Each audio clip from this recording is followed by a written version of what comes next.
কালো জাদু। এটা এমন এক জাদুবিদ্যা যেটা মানুষের হাসি খুশি জীবনকে তিলে তিলে ধ্বংস করে দেয়। কালো জাদু নামটা যতটা ভয়ানক, তার চেয়ে বেশি ভয়ানকের পরিণতি। যাকে করবে তার দুনিয়া জাহান্নাম হয়ে যাবে, আর যে করবে তার পরকাল। আজকের গল্পটা ইন্দোনেশিয়ার ঠিক এমনই এক ভয়ঙ্কর কালো জাদুর কাহিনীকে ঘিরে। মুভিটার নাম হচ্ছে জালান পুলান। তো বেশি কথা না বলে চলুন ডুব দেওয়া যাক আজকের গল্পে। মুভির শুরুতে দেখা যায় বিশাল বড় বাড়ির পাশে ছোট্ট এক কুঁড়ো ঘরে অল্প বয়সী এক মেয়ে, যার নাম ইডা, সে মারা গিয়েছে। আর পাশে বসে মা কাঁদতে কাঁদতে বলছে তাদেরকে এর মূল্য দিতে হবে, তারা কেউই রেহাই পাবে না। এইসব বলে পাশ থেকে একটা দাঁড়ালো দা হাতি নিয়ে গোয়াল ঘরে ঢুকে সেখানে থাকা ছাগলদেরকে কুপিয়ে নৃশংসভাবে মেরে ফেলে। তারপর মহিলাটি চলে যায় বড় বাড়িটির সামনে। সেখানে রয়েছে স্বামী, স্ত্রী এবং তাদের মেয়েকে নিয়ে ছোট্ট এক পরিবার।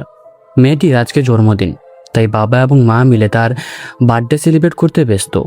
আর বাইরে থেকে মহিলাটি এসব দেখে দুঃখে এক বিশাল বড় গাছের সাথে গলায় ফাঁস দিয়ে আত্মহত্যা করে, যেটা ভিতর থেকে ছোট্ট মেয়েটি দেখতে পেয়ে বয়ে চিৎকার দিয়ে ওঠে। এখান থেকে ঘটনা এগিয়ে যায় 30 বছর পর, সাল 2000। একটা স্কুলের ক্লাসের মধ্যে আরম নামের একটি মেয়ে বান্ধবীদেরকে তার জন্মদিনে বাড়িতে আসার জন্য আমন্ত্রণ জানাচ্ছে। আরমের জন্মদিন 29 ফেব্রুয়ারিতে হওয়ার কারণে বাকি বাচ্চাদের মতো প্রতি বছর আসে না, 4 বছর পর পরই একবার আসে। এর জন্য সে অনেক খুশি। সামনের মেয়েকে জন্মদিনের ইনভাইট দেওয়ার জন্য তার কাঁধে হাত রাখলে এক ভয়ানক আত্মাকে বসে থাকতে দেখে। সাথে সাথে আরম বয়ে চিৎকার দিয়ে ওঠে এবং বাকিরা তার চিৎকার শুনে চমকে ওঠে। আরম এক মুহূর্তের জন্য চোখ সরিয়ে নেয়, তবে ফিরে তাকালে দেখতে পায় আত্মাটি এখনও তার দিকে চেয়ে অদ্ভুত ভঙ্গি নিয়ে আসছে। এতে আরম রেগে গিয়ে পাশ থেকে একটা দাঁড়ালো কম্পাস দিয়ে আত্মাটির ওপর আক্রমণ করে, যেটা গিয়ে পড়ে একটা সুস্থ স্বাভাবিক মেয়ের ওপর। আরম এইভাবে আত্মাটিকে ভেবে একের পর এক ক্লাসমেটদের ওপর আঘাত করেই যাচ্ছে। কিছুক্ষণ এইভাবে চলার পর অবশেষে সে শান্ত হয়। তারপর স্কুলে তার মাকে নিয়ে আসা হয়। তার মায়ের নাম হচ্ছে লাস্তিনি। ম্যাডাম লাস্তিনিকে জানান আরমের এই হিংস্র আক্রমণের কারণে ক্লাসের অনেক মেয়েরা রক্তাক্ত অবস্থায় হসপিটালে ভর্তি। তবে যেহেতু আরমের বয়স এখনো 18 বছর হয়নি, তাই তারা পুলিশ রিপোর্ট করতে পারবে না। এজন্য তাকে স্কুল থেকে রেস্ট্রিকেট করে দেওয়া হয়েছে। প্রিন্সিপালের এইসব কথা শুনে লাস্তিনি চুপচাপ মেয়েকে নিয়ে বাইরে চলে আসে। বাইরে আসলে স্কুলের সকল বাচ্চারা মিলে আরমকে পাগল বলে সম্বোধন করতে থাকে এবং বলে ওকে পাগলাগারদের নিয়ে বন্দি করে রাখো, না হয় সে সবাইকে মেরে ফেলবে। তবে লাস্তিনি হিসেবে পাত্তা না দিয়ে আরমকে তার বড় মেয়ে লিয়ার বাসায় নিয়ে আসে। লিয়া পড়াশোনার জন্য আলাদা একটা বাসায় থাকে। এদিকে আরম একেবারেই চুপ।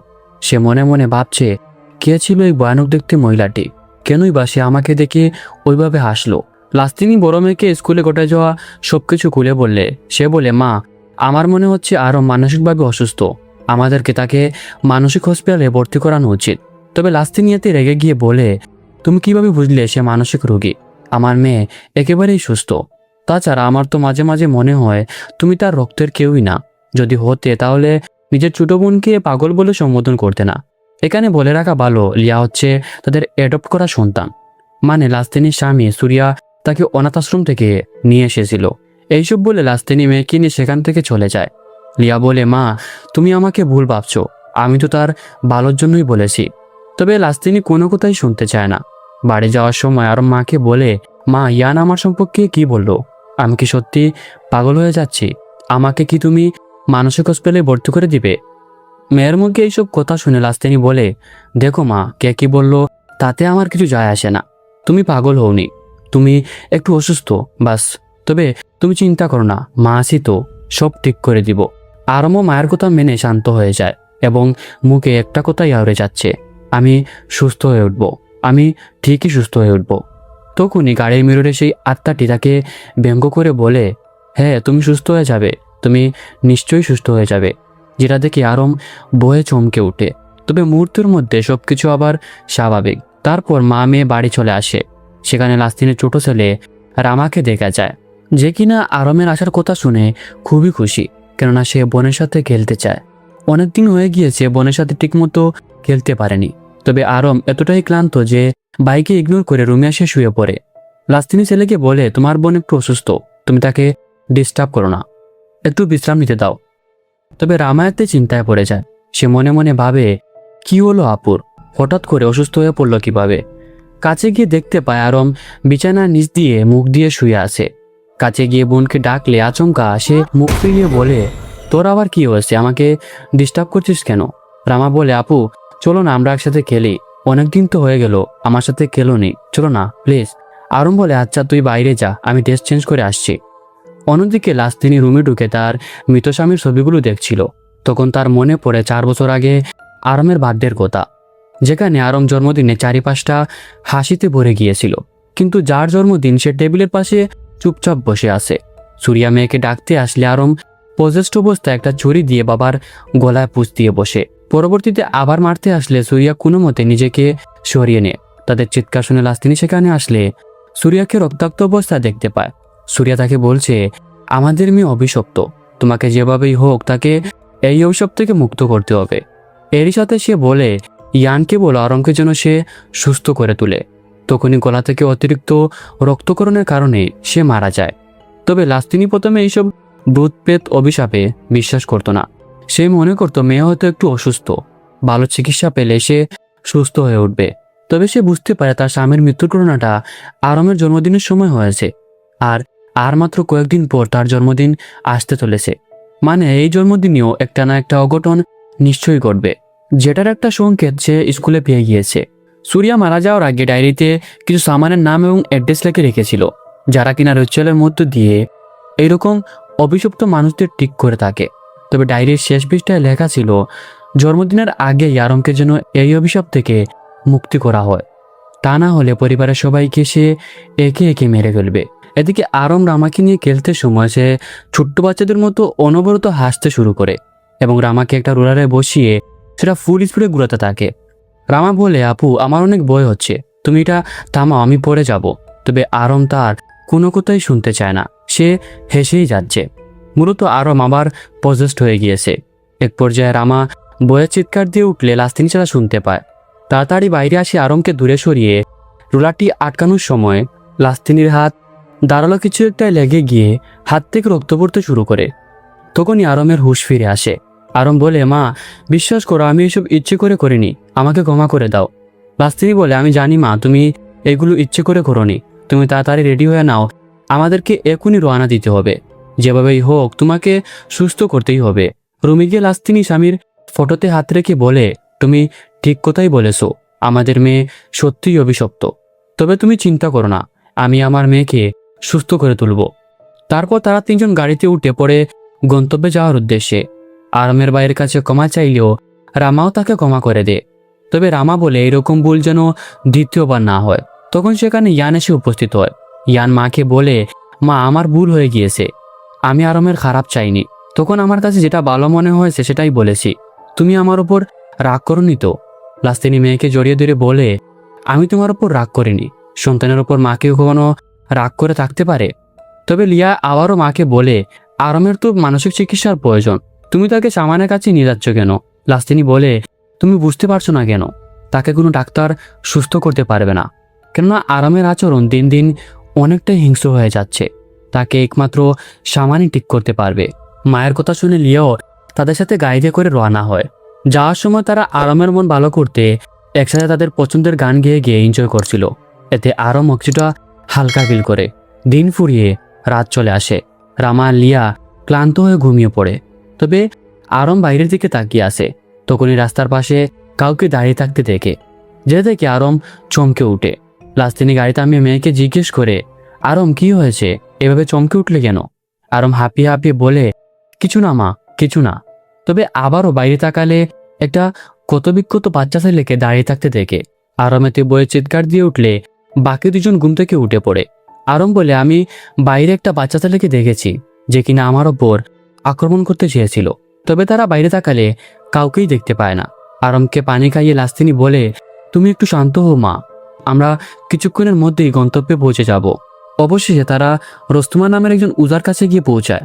সেখানে আসতেই রামা হিসু চেপে ধরলে আরম তাকে নিয়ে বাইরে আসে। তবে বাইরে আসলে রামা দৌড়ে জঙ্গলের দিকে ছুটতে থাকে। আরম তাকে সেদিকে যেতে মানা করে, তবে রামা তার কোনো কথাই শুনে না। এক পর্যায়ে রামা জঙ্গলের ভিতর হারিয়ে যায়। ঠিক তখনই আরমের মাথা ঘুরতে শুরু করে। এরই সাথে সামনে একটা বাচ্চা ছেলেকে রক্তাক্ত অবস্থায় দাঁড়িয়ে থাকতে দেখে বাচ্চাটি তাকে রোস্তমানের একটা বিশেষ দেখিয়ে বলে রোস্তমান কোনো ভালো মানুষ নয়, বরং সে বাচ্চাদের বলি দিয়ে অদ্ভুত সব রিচুয়াল করে মানুষকে ক্ষতি করে বেড়ায়। এদিকে লাস্তিনি রোস্তমানকে মেয়ে সব কিছু জানায়। রোস্তমান বলে, তোমরা আসতে অনেক দেরি করে ফেলেছো, তবে চিন্তার কোনো কারণ নেই, আমি সব কিছু ঠিক করে দিব, তবে টাকা চেয়ে বসে অনেক। লাস্তিনের কাছেও আর কোনো উপায় নেই, মেয়েকে সুস্থ করতে সে টাকার কোনো পরোয়া করবে না, তাই সে রোস্তমানের কথায় রাজি হয়ে যায়। সেই মতো রোস্তমান চলে যায় রিচুয়ালের সবকিছু রেডি করতে।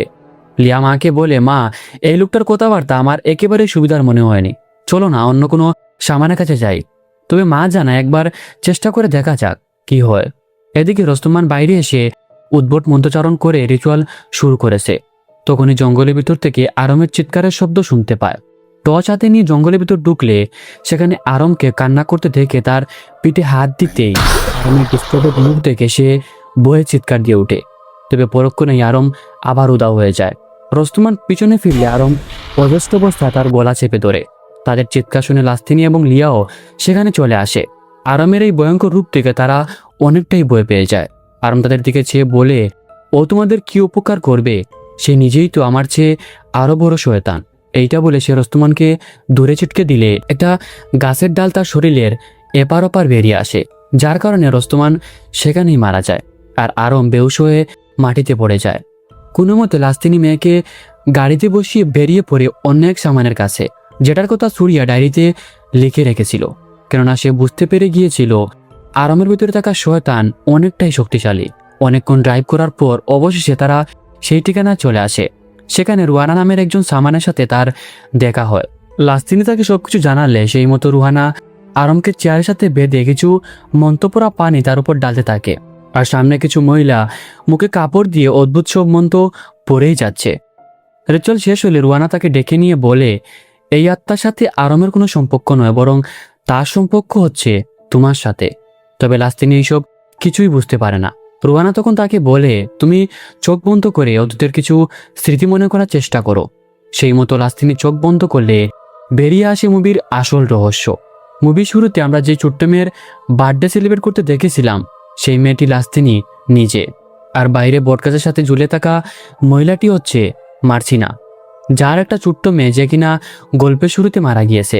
লাস্তিনি চোখ বন্ধ করলে মনে করে জন্মদিনের পর তার বাবা মা যখন তাকে ঘুরতে নিয়ে বের হয়, তখনই একটা রক্তাক্ত মেয়ে তাদের গাড়ির গাছের উপর চলে আসলে গাড়ির আউট অফ কন্ট্রোল হয়ে একটা গাছের সাথে ধাক্কা খেয়ে মর্মান্তিক অ্যাক্সিডেন্ট হয় এবং ঘটনাস্থলে বাবা মা দুইজনই মারা যায়।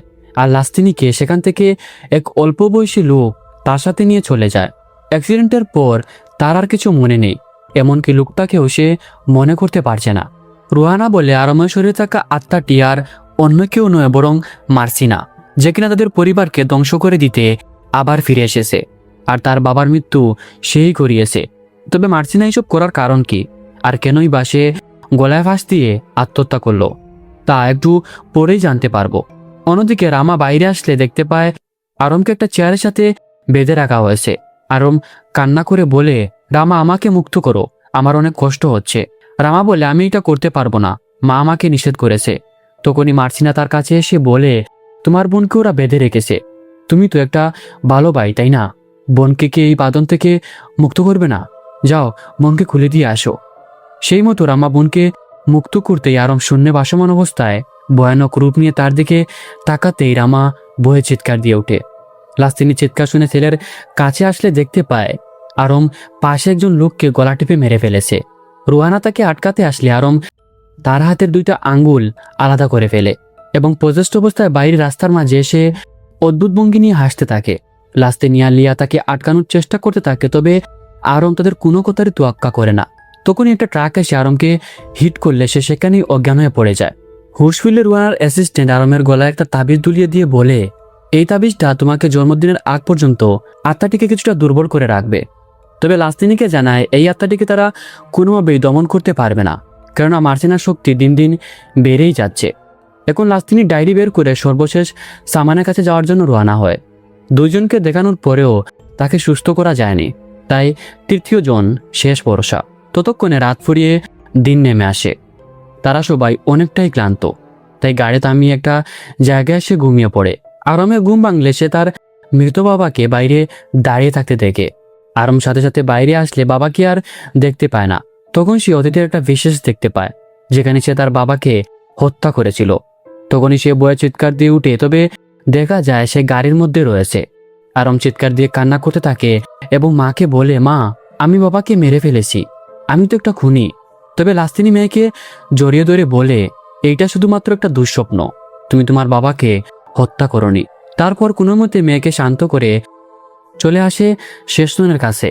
লোকটার নাম হচ্ছে দারজাত। সেখানে আসতেই দুজন ছেলে বলে উঠে, আপনার নাম কি লাস্তিনী? লাস্তিনী এতে কিছুটা অবাক হয়ে বলে, হে, আমার নাম লাস্তিনী, তবে আপনারা জানলেন কিভাবে? আমি তো আমার পরিচয় দেইনি। তারা বলে, উস্তাদ তো আপনার জন্যই অপেক্ষায় ছিলেন। কথাটা শুনতে ইলিয়া, রামা এবং আরমকে বাইরে রেখে ভিতরে ঢুকে লাস্তিনী। দারজাত বলে, আমি বহু বছর ধরে তোমার অপেক্ষায় বসে আছি, আর তুমি এত দেরি করে আসছো। তোমার স্বামীকে আমি কথা দিয়েছি যে তোমার মেয়েকে আমি সুস্থ করে তুলব। আমি রিচুয়ালে সবকিছু রেডি করে রেখেছি। খুব দ্রুত আমাদের এই রিচুয়াল সম্পূর্ণ করতে হবে, কেননা একবার যদি আরামের জন্মদিন চলে আসে তাহলে আত্মাটি অনেক বেশি শক্তিশালী হয়ে উঠবে। তারপর আমরা কেউই কিচ্ছু করতে পারবো না। দারজাতের কথা শুনে লাস্তিনী জানায়, যেমন করেই পারেন আমার মেয়েকে সুস্থ করে তুলেন, আমি আমার মেয়েকে হারাতে চাই না। অবশেষে শুরু হয় রিচুয়াল। আরমকে সাদা কাপড় পরিয়ে একটা খাঁচার ভেতরে ঢুকিয়ে ওপরে একটা মন্ত্র আঁকা কাপড় দিয়ে ঢেকে দে, আর উপরে কয়েকটা জ্যান্ত মুরগি উল্টো দিকে ঝুলানো। লাস্তিনী লক্ষ্য করে লিয়াও একই পোশাক পরে তার পাশে দাঁড়িয়ে আছে। লাস্তিনী মেয়েকে বলে, তুমি আরমের মতো পোশাক পরে আসো কেন? লিয়া বলে, বলতে পারবো না, তারা আমাকে পোশাকটি পরতে দিল, এই জন্য পরলাম। হয়তোবা রিচুয়ালের কোনো অংশ হবে। এদিকে চারিপাশে কয়েকজন লোক রিচুয়ালের সবকিছু নিয়ে বসে আছে। এইভাবে কিছুক্ষণ চলার পর দারজাত একে একে মুরগিগুলো জবাই করতে থাকলে আরম খাঁচার ভিতরে ছটফট করতে থাকে, আর লিয়া রক্তবমি করতে শুরু করে। লাস্তিনী এতে কিছুটা অবাক হয়। আরমকে না হয় মার্সিনা পজেস্ট করে রেখেছে, তবে লিয়ার মুখ থেকে রক্ত বের হওয়ার কারণ কি? দৌড় দিয়ে দারজাতের কাছে গিয়ে এটা জিজ্ঞেস করলে দারজাত রিভিল করে একটা ভয়ানক সিক্রেট।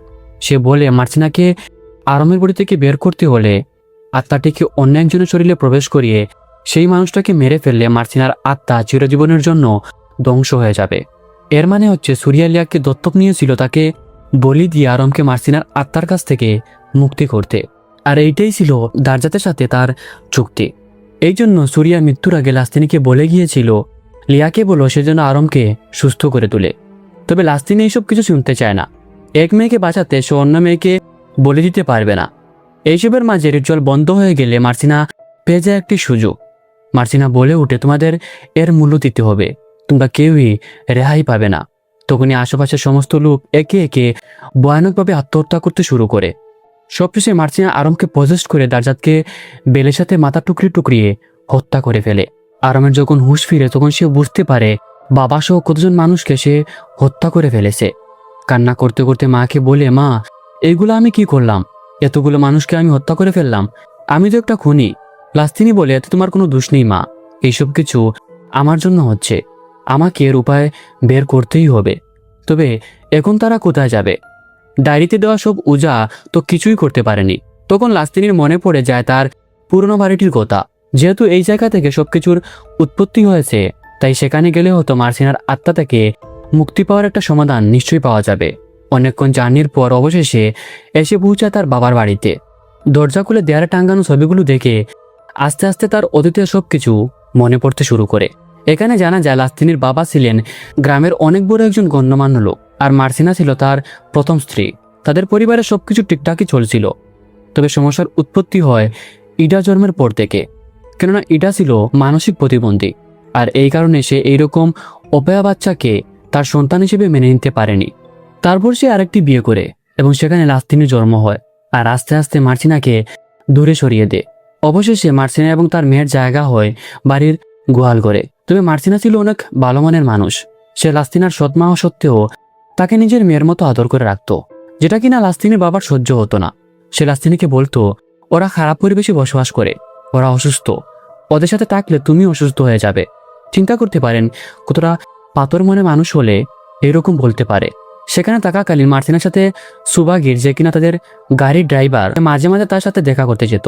সুবাগিরকে লাস্তিনী চাচা বলে ডাকতো।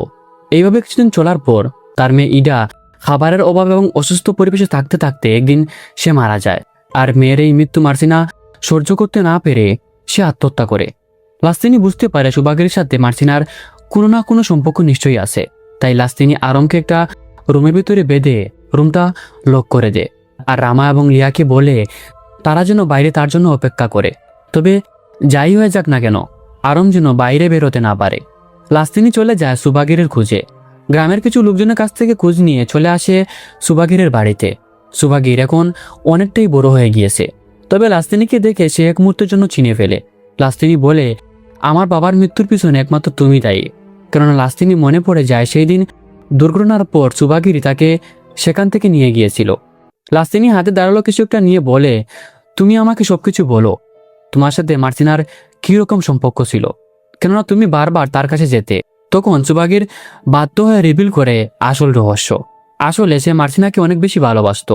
তবে লাস্তিনির বাবারও মার্সিনাকে পছন্দ হয়ে যাওয়ার কারণে সে তাকে বিয়ে করে ফেলে। সুবাগিরের এতে কিছুই করার ছিল না, কেননা টাকাই হচ্ছে সবকিছু। লাস্তিনির বাবা ছিলেন সেই সময়ের গ্রামের সবচেয়ে ধনী ব্যক্তি, আর সুবাগির সামান্য একজন ড্রাইভার। তবে প্রতিবন্ধী ইডার জন্মের পর সে অন্য একটি বিয়ে করে এবং মার্সিনার ওপর একের পর এক অমানসিক নির্যাতনের কারণে ইডা মারা যায়। আর মেয়ের এই মৃত্যু সহ্য করতে না পেরে মার্সিনাও আত্মহত্যা করে। আর মার্সিনার এই মর্মান্তিক মৃত্যু সুবাগিরের সহ্য হয়নি। পছন্দের মানুষকে অন্য একজন বিয়ে করে ফেলেছে, সেটা সে মেনে নিয়েছে। তবে মার্সিনার সাথে এইরকম অত্যাচার সে কোনোভাবেই মেনে নিতে পারেনি। তাই লাস্তিনিকে কবর থেকে বের করে সে এমন এক কার্যদু করেছে যাতে লাস্তিনির বংশ নির্বংশ হয়ে যায়। তবে লাস্তিনি বলে, আমার মেয়ে তোমাদের কি এমন ক্ষতি করেছে? শাস্তি তো আমাকে দেওয়া উচিত। আমার মেয়ে তো মার্সিনার কোনো ক্ষতি করেনি। দয়া করে আমার মেয়েকে এইসব থেকে মুক্ত করো। তবে সুবাগির কিছু না বলেই সেখান থেকে চলে যায়। অন্যদিকে আরামের শক্তি সময়ের সাথে বেড়েই যাচ্ছে। এক পর্যায়ে আরম মুক্ত হয়ে দেয়ালে উল্টো দিকে হামাগুড়ি দিয়ে বলতে থাকে, তোমাদের সবাইকে এর মূল্য দিতে হবে, তোমরা কেউই রেহাই পাবে না। লিয়া আর রামা বয়ে কিছুটা দূরে সরে গেলে আরম আচমকা উপরের সিলিং ভেঙে তাদের সামনে চলে আসে। আরমকে দেখে লিয়ার তো বয়ে এক মুহূর্তের জন্য থমকে যায়। তবে পরক্ষণে রামাকে আর খুঁজে পায় না, কেননা রামা তো বয়ে আগেই বাথরুমে লুকিয়ে পড়েছে। লিয়া বাথরুমে আসলে মার্সিনা তাদের দুইজনকে সেখানে লক করে ফেলে। এদিকে লাস্তিনি বাড়ি আসার সময় গোয়ালঘরে আরমকে পজস্ত অবস্থায় দেখে তার পিছু পিছু জঙ্গলের ভিতর প্রবেশ করে। অনেকক্ষণ খোঁজার পর অবশেষে মেয়েকে রক্তাক্ত অবস্থায় দেখতে পেয়ে কাছে আসলে আরমের পেট থেকে নাড়িভুড়ি বেরিয়ে আসে এবং সে মারা যায়। লাস্তিনি এতে বয়ে কান্না করতে থাকলে পরক্ষণেই দেখতে পায় সেখানে তার মেয়ে নেই। এইটা ছিল মার্সিনার চাল। লাস্তিনি চিৎকার করে বলছে, মার্সিনা, আমার মেয়েকে তুই আমার কাছে ফিরিয়ে দে, বিনিময়ে আমাকে যা ইচ্ছে কর। এক পর্যায়ে লাস্তিনি আরমকে পাহাড়ের শেষ প্রান্তে দাঁড়িয়ে থাকতে দেখে। মার্সিনা তাকে নিয়ে পড়েই যাবে, তখনই সুবাগির এসে একটা সাদা কাপড় দিয়ে তাকে ডেকে ফেলে এবং তাড়াতাড়ি নদীর পাড়ে নিয়ে আসে, কেননা জন্মদিনের আর মাত্র 30 মিনিট বাকি। সেখানে নিয়ে এসে রিচুয়ালের মাধ্যমে আরমের শরীর থেকে মার্সিনার আত্মাকে বের করে ফেলে এবং সুবাগি তাদের দুজনকে সেখান থেকে চলে যেতে বলে। তবে যাওয়ার সময় মার্সিনার আত্মা তাদের সবাইকে পানিতে ফেলে দেয় এবং পানির নিচ থেকে উঠে এসে সুবাগিরের গলা শরীর থেকে আলাদা করে ফেলে। মা মেয়ে পানি থেকে উঠে একে অপরকে জড়িয়ে ধরে। লাস্তিনি মেয়েকে বলে, সব শেষ হয়ে গিয়েছে মা, তুমি এখন নিরাপদ, চলো বাড়ি ফিরে যাই। তবে তখনই মার্সিনা তাদের দিকে দিয়ে আসে, কেননা মার্সিনা এত সহজে তাদের পিছু ছাড়বে না। লাস্তিনি মেয়েকে বাঁচাতে সামনে চলে আসলে মার্সিনা তাকে পজেস্ট করে ফেলে। পজেস্ট অবস্থায় সে মেয়েকে মারতেই যাবে, তখনই সে নিজেকে কিছুটা সজ্ঞানে রেখে আরমকে পালাতে বলে। এরই সাথে তার মনে পড়ে যায় দারজাতের কথা। সে বলেছিল মার্সিনার আত্মাকে যদি অন্য কারো শরীরে নিয়ে তাকে মেরে ফেলা হয় তাহলে মার্সিনার আত্মা শেষ হয়ে যাবে এবং এতে আরম বেঁচে যাবে। তাই লাস্তিনি নিজের মেয়েকে বাঁচাতে পাথরে নিজের মাথা নিজেই আঘাত করতে করতে মেরে ফেলে আর মার্সিনার অভিশাপ থেকে আরম মুক্তি পেয়ে যায়। তবে বিনিময়ে চলে গেল লাস্তিনির মতো অনেকের জীবন। মুভির এন্ড সিনে আরম, রামা এবং লিয়া কবর জিয়ারত করতে আসে। লিয়া বলে, মা, তুমি চিন্তা করো না, আমি ভাই বোনদের সকল বিপদ থেকে রক্ষা করব, যেমনটা তুমি করেছিলে। এবং এইখানেই শেষ হয় আজকের গল্প। কেমন লাগলো সেটা কমেন্ট সেকশনে জানাতে ভুলবেন না। সেই সাথে ভালো লাগলে ভিডিওতে লাইক, চ্যানেলে নতুন আসলে সাবস্ক্রাইব করতে ভুলবেন না। তো দেখা হচ্ছে অন্য একটা ভিডিওতে। ততক্ষণ ভালো থাকবেন, সুস্থ থাকবেন, বিদায়।